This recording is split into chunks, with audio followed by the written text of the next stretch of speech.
biasanya juga itu terjadi dalam ruang-ruang privat gitu, misalnya proses katerisasi antara pendeta dan jemaat, atau kemudian pada saat konseling pastoral terjadi nih, misalnya saya sedang ada masalah, saya konseling dengan pendeta atau misalnya dengan romo gitu. Nah, biasanya karena relasi kuasa ini sangat kuat, jadi ujung-ujungnya nanti juga jemaat juga gitu, korban juga yang menjadi salah.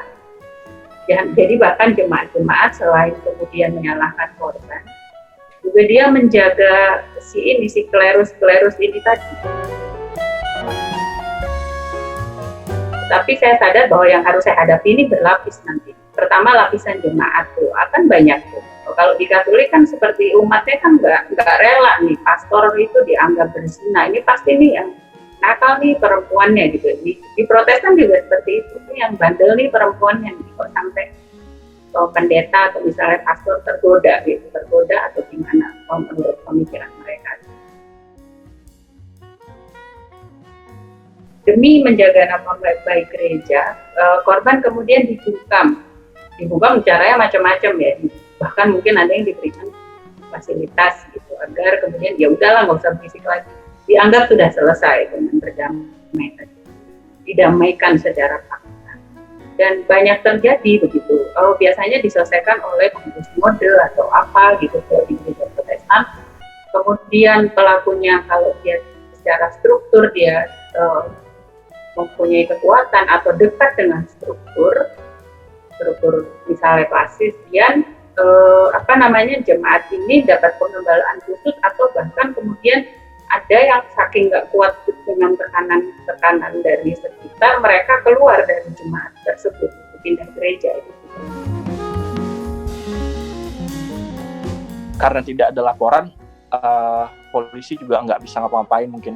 Tapi ketika ada laporan juga ternyata KUHP dan instrumen hukum kita juga nggak punya definisi yang cukup luas untuk bisa mewadahi laporan-laporan pelecehan atau kekerasan seksual. Di situ mungkin problemnya.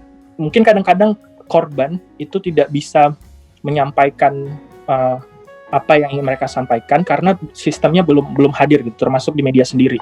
Jadi tidak banyak media yang bisa menyajikan tempat safe space itu, perasaan aman buat korban untuk bisa menceritakan pengalaman mereka gitu.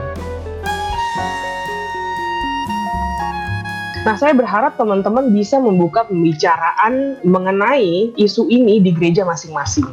Datanglah ke pendeta teman-teman, tanya mengenai kita bisa nggak sih bikin diskusi seperti ini, karena diskusi ini bukan masalah hit aja atau lagi ngetren makanya kita ngomongin, tapi karena ini adalah penyakit yang udah mendarah daging di gereja kita sendiri gitu. Kalau misalnya pendetanya nggak mau gitu atau masih nggak bisa terbuka dengan isu ini, datanglah ke Komisi Pemuda dan Remaja yang isinya adalah teman-teman sebaya yang bisa lebih nyambung dan lebih up to date dengan isu-isu seperti ini, sehingga kalian bisa lah brainstorming. Mari kita untuk terus mengedukasi diri mengenai isu ini.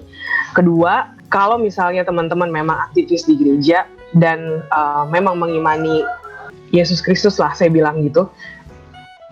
Yesus Kristus itu orang yang peduli dengan isu-isu sosial di sekitarnya.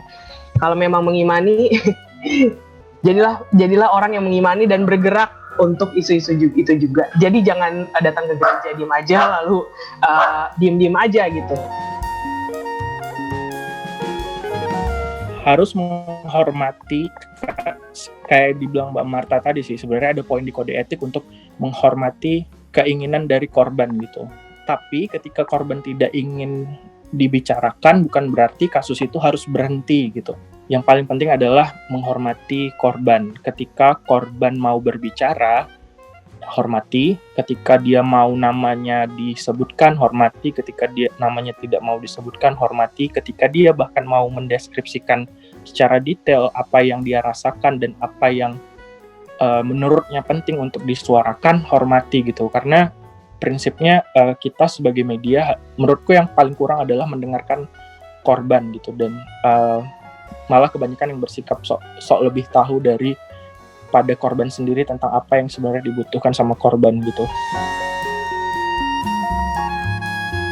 Bahkan newsroom sendiri menurutku kebanyakan juga masih sangat bias terhadap gender dan seksis gitu.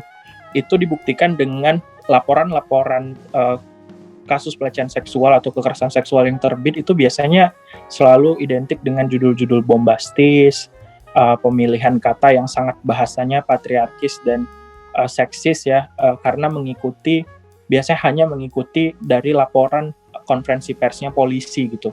Tantangan buat media-media sekarang adalah untuk menggali ini lebih dengan perspektif korban.